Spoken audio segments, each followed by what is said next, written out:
J'aime ta présence, toi mon bien-aimé. Prends-moi dans tes bras d'amour, Jésus. Serre-moi comme ton cœur.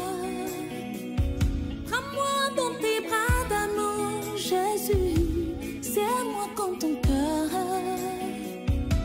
J'aime ta présence. Si tu as péché, ce n'est pas le problème de Dieu. Dieu a donné la portion magique pour la solution de ton péché. Regarde à la croix. J'aime ta présence, Jésus mon roi. Amis téléspectateurs, bonjour, bonsoir, selon votre légion. Nous voulons réfléchir autour de la parole de Dieu, réfléchir autour de trois substantifs, trois mots, la promesse, la présence et la puissance. On détermine qui on est par ce qu'on dit et par ce qu'on fait. On détermine qui on est par ce qu'on dit et par ce qu'on fait. Qu'est-ce qui distingue notre Dieu des autres? Si ce n'est sa parole, c'est-à-dire sa promesse, si ce n'est sa présence et sa puissance. La promesse. Le concept de promesse est présent à travers l'écriture, toute l'écriture canonique. Cependant, il n'y a pas un substantif pour désigner le concept. Ce que nous avons en hébreu, c'est amar, dire, tabar, parler, et sabbat, jurer. Dans le Nouveau Testament, ces mots sont rendus en grec par epangelemai et epangelema. La première promesse de Dieu se trouve dans Genèse 3,15 et c'est ce qu'on a appelé le proto-évangélium, c'est-à-dire l'annonce du salut par la progéniture de la femme. La deuxième promesse est avec Abraham, Genèse chapitre 12. Et le contenu de cette promesse, c'est un fils, une nation, un statut de source de bénédiction pour le monde entier. Et ensuite, il faut aller dans l'alliance mosaïque pour trouver, dans Genèse 50, versets 22 à 25, pour trouver toute une série de promesses concernant des individus, des groupes et tout en relation avec la nation d'Israël. Dans l'Ancien Testament, il y a trois niveaux d'interprétation. Il y a le niveau inférieur, le niveau médian et le niveau supérieur. C'est-à-dire que le niveau inférieur, c'est Dieu qui s'adresse à un individu, qui parle à un individu, Dieu qui traite avec un individu, comme le cas d'Abraham, comme le cas de Moïse, comme le cas de Joseph. Et le niveau médian, c'est comment cette promesse de Dieu à l'individu, comment elle affecte toute la nation d'Israël. L'individu se situant par rapport au peuple d'Israël, l'individu a certainement un impact, ou en tout cas ce qui va arriver à l'individu, aura un impact sur la vie de la nation d'Israël. Et puis le niveau supérieur, eh bien, ce sont les grandes leçons que nous pourrons tirer pour toutes nos vies, c'est-à-dire que l'humanité tire. Ce qui est arrivé à l'individu, ce qui a affecté la vie d'Israël, va affecter l'avenir de la révélation de Dieu ou l'accomplissement de la révélation de Dieu. Dans la parole de Dieu, en tout cas dans l'Ancien Testament comme dans le Nouveau, il y a des promesses conditionnelles et des promesses inconditionnelles. Les promesses conditionnelles sont assorties de si tu obéis, si tu marches devant ma face, etc. Et les promesses inconditionnelles, c'est des promesses faites comme par exemple à Abraham, à Isaac et à Jacob, nos patriarches dans la foi. Et plus tard, nous allons voir les mêmes promesses, par exemple, dans la suite de David. Parce que souvent, ce qui revient, c'est que Dieu s'est souvenu d'Abraham, d'Isaac, etc. Et pour le cas de David, Dieu s'est souvenu de David, des engagements qu'il a pris avec David, en lui disant, tu ne manqueras pas d'héritier sur mon trône. Et même quand les enfants d'Israël se conduisaient mal, surtout le royaume du Sud, Dieu se souvenait toujours de David. Donc ce sont des promesses, des engagements inconditionnels de la part de Dieu. Ça, c'est la promesse de Dieu. Ensuite, nous avons la présence de Dieu. Les promesses de Dieu sont assorties de sa présence. Dans l'Ancien Testament, le mot rendu est panim et prosopon dans le Nouveau Testament, ce qui veut dire la face de Dieu. La face de Dieu. Ce sont des gens qui voient la face de Dieu. Ce sont des gens qui font l'expérience de la face de Dieu. À la question de Moïse, à savoir, le qui m'envoie, Dieu répond, le je suis t'envoie. Quelle est la réponse que tu donneras aux enfants d'Israël? Le je suis t'envoie. Il n'a pas dit, c'est le fils un tel. Il n'a pas dit, j'ai été Dieu dans tel endroit. Il n'a pas dit, j'ai été Dieu dans le passé, je serai Dieu dans l'avenir. Il a dit, je suis. Celui qui est éternel. Celui qui n'a ni commencement ni fin. C'est celui qui est là. La présence de Dieu était symbolisée dans l'Ancien Testament d'abord par la nuée. Quand le peuple d'Israël est sorti, quand ils ont traversé la mer et qu'ils sont allés dans le désert, eh bien, Dieu a marqué sa présence par la nuée. Le jour, la nuée le servait d'ombre et la nuée le servait d'éclairage public. Ce qui fait que, eh bien, ils pouvaient se reposer, ils pouvaient marcher, mais Dieu était toujours là avec eux.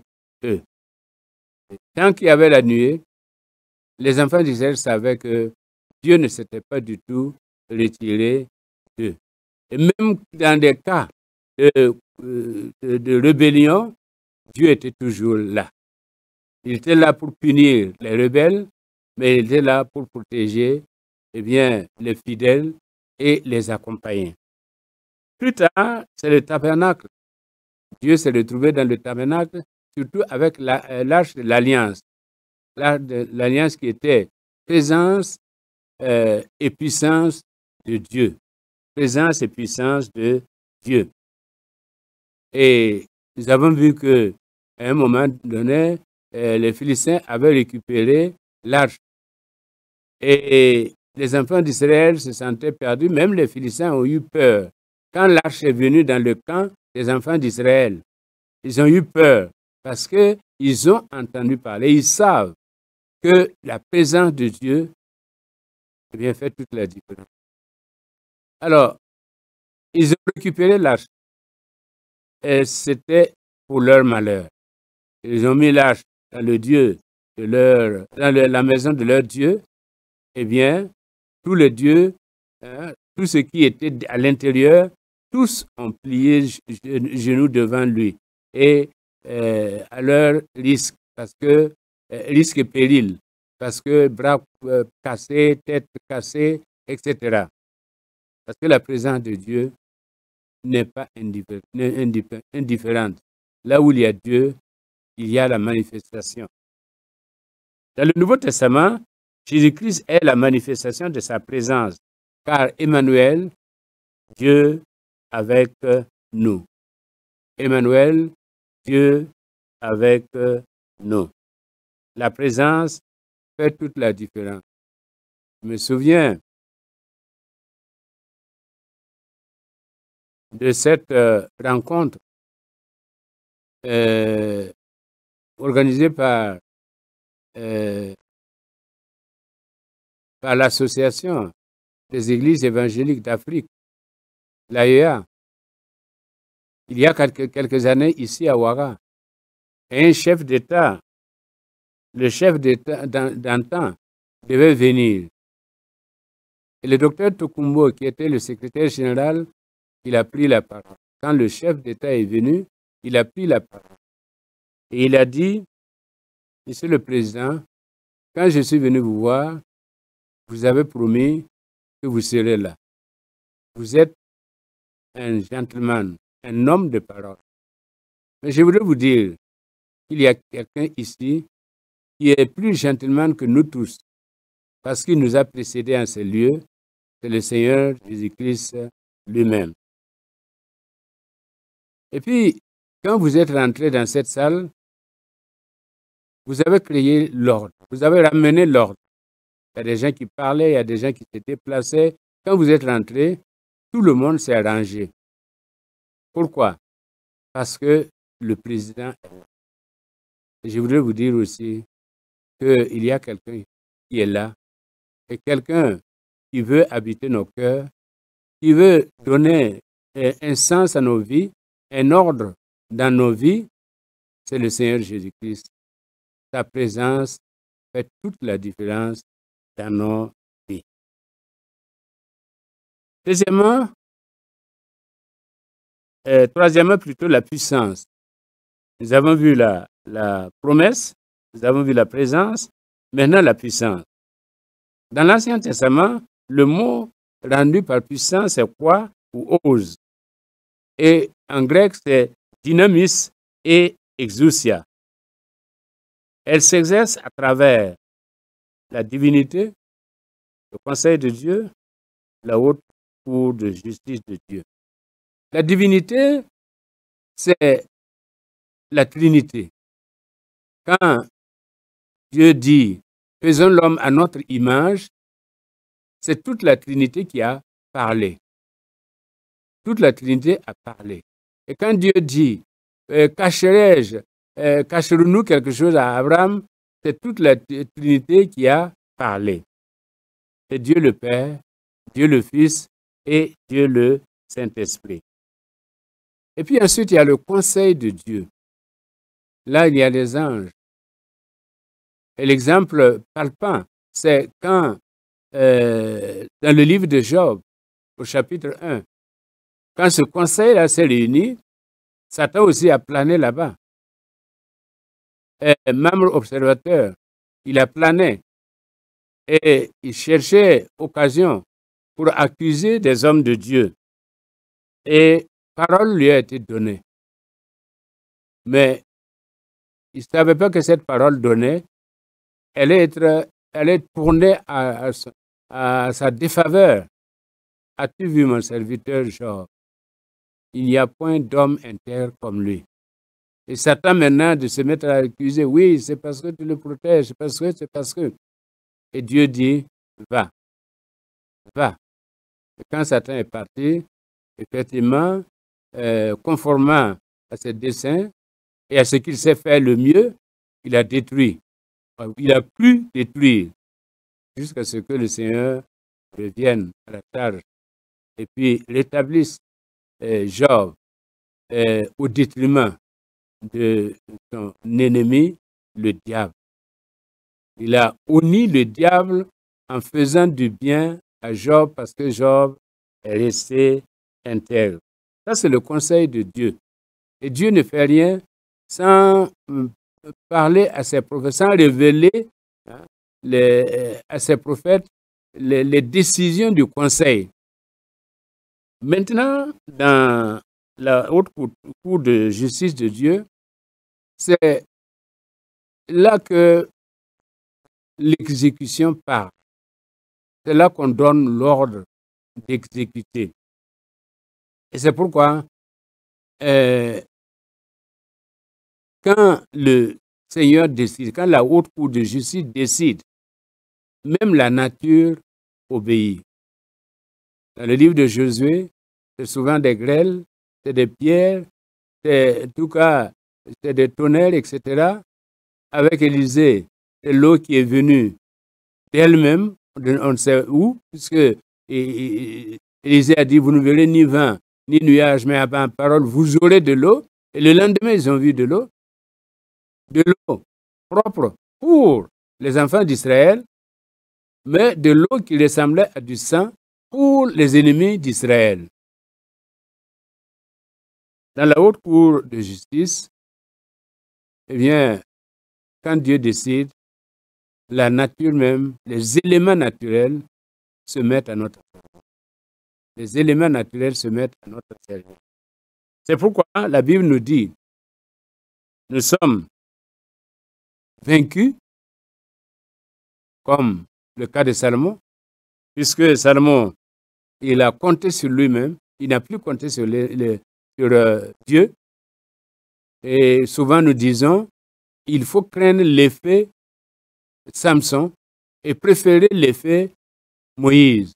Moïse, quand il a été en contact avec Dieu et qu'il a reçu la portion de départ, de puissance, de révélation et de mission, il est parti, c'est vrai, mais il revenait constamment devant Dieu pour se ressourcer. D'abord pour faire le compte rendu à Dieu et pour se ressourcer. Moïse a mis les bénédictions de Dieu de côté pour préférer la présence de Dieu, pour préférer être avec Dieu. Salomon, c'était le contraire. Il a pris la portion de départ, son compte a été garni, mais il a puisé sans jamais renouveler le compte. Et à un moment donné, eh bien, le compte était rouge, il n'y avait plus rien. C'est pourquoi il est dit que Samson ne savait pas que l'Éternel s'était retiré de lui. Et Moïse, de l'autre côté, ne savait pas que son visage brillait, tellement il a été avec Dieu. Que Dieu nous donne d'être des Moïse, c'est-à-dire des gens qui cherchent la volonté de Dieu, qui cherchent la présence de Dieu, qui cherchent à être avec Dieu. Là, nous ne serons jamais vaincus. Mais si nous comptons sur nous-mêmes, nous serons vaincus. Ensuite, nous sommes vainqueurs quand nous travaillons avec Dieu. Nous travaillons avec Dieu. Par exemple, David a connu le Seigneur. Il a compté sur le Seigneur pour aller attaquer Goliath. Il est devenu vainqueur. Il a été vainqueur de Saül.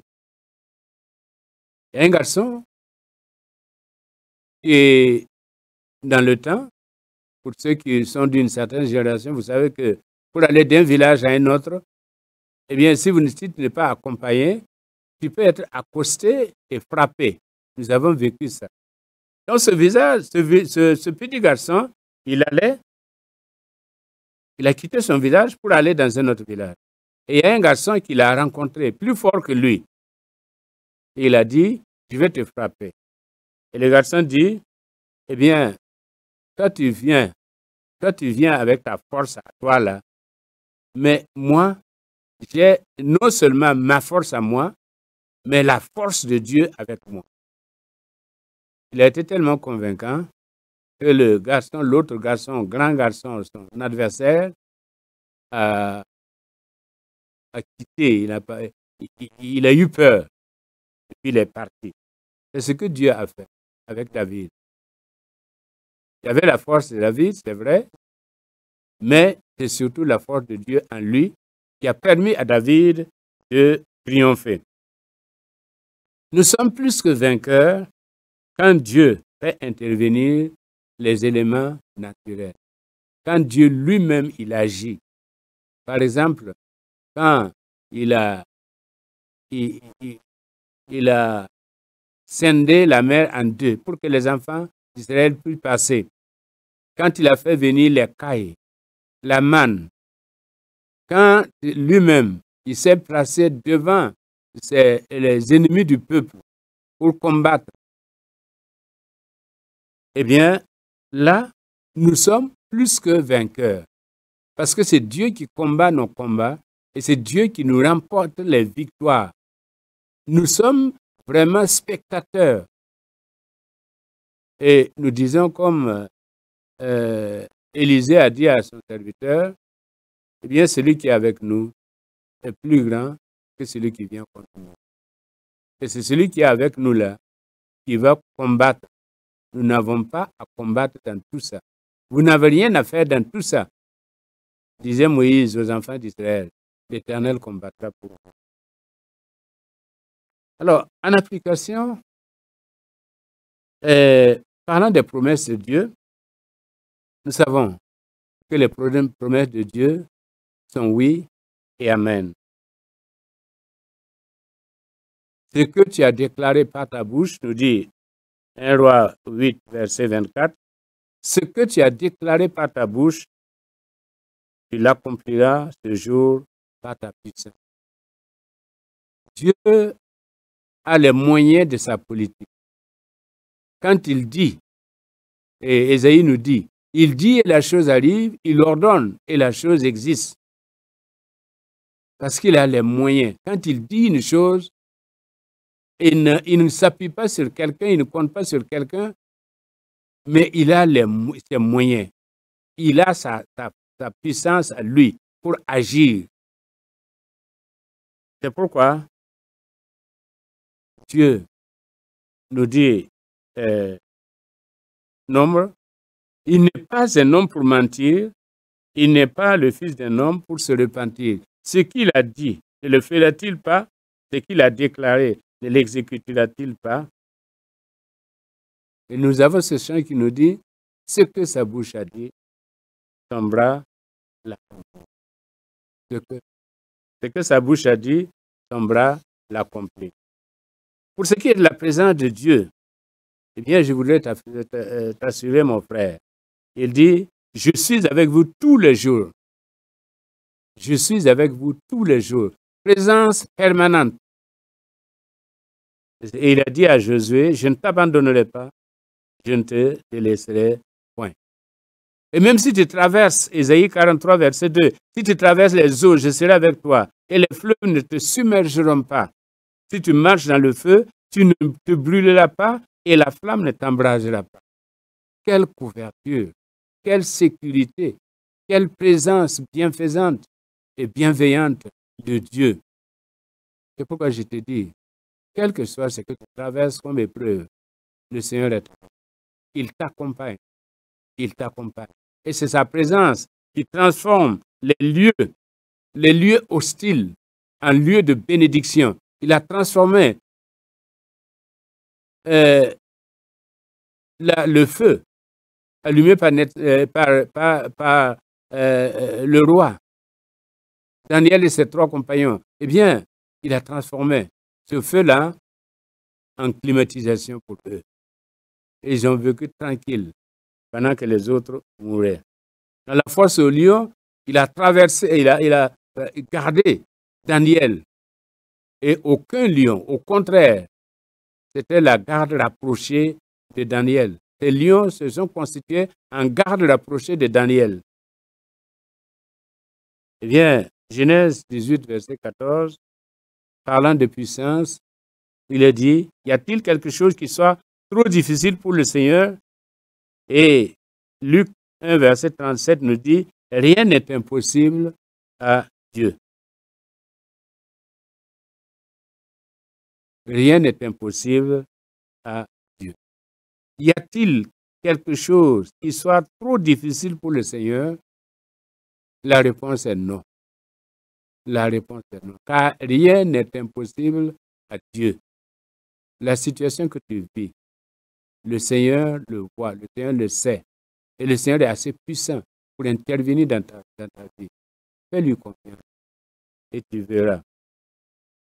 L'élément sous-jacent aux 3 réalités, c'est la foi. La foi. Que ce soit les promesses, que ce soit la présence, que ce soit la puissance, c'est la foi qui nous aide à entrer dans ces réalités de Dieu. Si tu crois, tu verras la gloire de Dieu. Si tu crois, tu verras la puissance de Dieu. Si tu crois, tu verras les réalisations des promesses de Dieu.